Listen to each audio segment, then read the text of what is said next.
دو چیزیں ہیں جو صحت کا ضامن ہے، ایک دہی اور دوسرا انار۔ پھلوں میں انار اور دیگر خوراک میں دہی جیسے خوراک نہیں ہے۔ آپ دہی کھاتے ہیں الحمدللہ 20 کونڈے آپ کے لیے جمتے ہیں، اس لیے آپ کو کوئی پیاس نہیں لگ رہی۔ مجھے خود نہیں لگ رہی، یہ تو 3 گھنٹے اگر 6 گھنٹے بھی پڑا ہوں پیاس نہیں، کہ میں سب سے پہلے سحری میں اہل خانہ جب سحری لاتے تب سب سے پہلے دہی لے آتے، اور دہی کا ایک پورا بٹھل جو ہے نا وہ پانی کی طرح غڑپا غڑپا غڑپا بسم اللہ پڑھ کر شفا کی دعائیں کر کے اس کو پی لیتا ہوں۔ پھر سالن روٹی کھائے نہ کھائے وہ مرضی آپ کی، یہ سحری کافی ہے آپ کے لیے۔ اور یہ دہی تمام فاسد مادے کاٹتی ہے، یہاں تک کہ وزن تک کو کم کرتی ہے۔ مولانا عطا الرحمان جن سے 37 کلو چربی نکالی گئی، میں نے کہا پرہیز ایسا خیال ہے میرا تو یہ تش ماستا ہو رہا، بس وہی تش ماستا ہو رہا، حالانکہ اس میں ملائی ہوتی ہے، اس پہ چکنائی ہے، وہ مؤثر نہیں ہے، نقصان نہیں کرے گی۔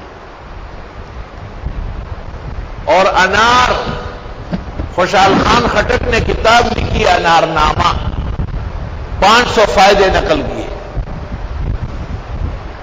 آخر میں لکھتے ہیں مجھے تعجب ہے کہ جب اللہ نے انار پیدا کیے اور دنیا میں انار ملتے ہیں پھر لوگ مرتے کیسے ہیں؟ اس میں تو موت کا بھی علاج ہے۔ پھر لکھتے ہیں وَأَمْرُ اللَّهِ مَفْعُولًا، اللہ کا فیصلہ نہیں بدلتا، اس کو کوئی چیز نہیں روک سکتی، اگر کوئی روکتی تو وہ انار ہوتا۔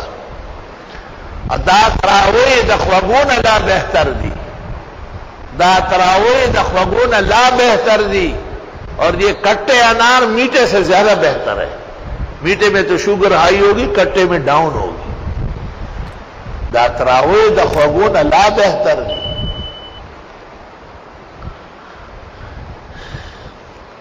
فیہما فاکہہ، پھل، ونخل اور کھجور، ورمان اور انار۔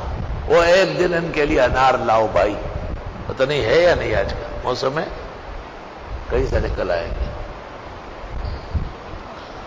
اور ایک طالب علم کو میں نے کہا اب وہ جہانگیر میں بہت بڑا پرنے خان بنا ہوا ہے، میں نے کہا لڑ شل کا انار دانا راڑا کباب جوڑا گور کے، انار دانا لے اور کباب بنتے، کتنا عقل مند طالب تھا۔ 3 انار لے آیا، میں 10 بیدی کی دانی نشتا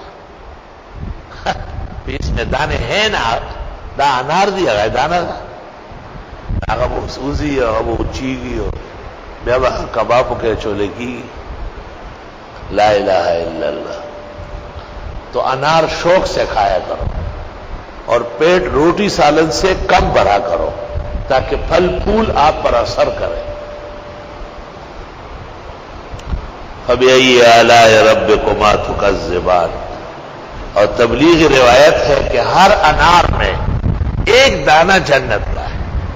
ہو سکتا ہے کئی روایت میں ہو، تبلیغ والے سارے جھوٹ نہیں بول رہے، روایت ہے ان کے بزرگوں نے ڈھونڈ ڈھونڈ کی بیان کی، کوئی ایک روایت ایسی ہے جس میں کمی زیادتی ہے۔ وَبِأَيِّ آلَاءِ رَبِّكُمَا تُكَذِّبَانِ۔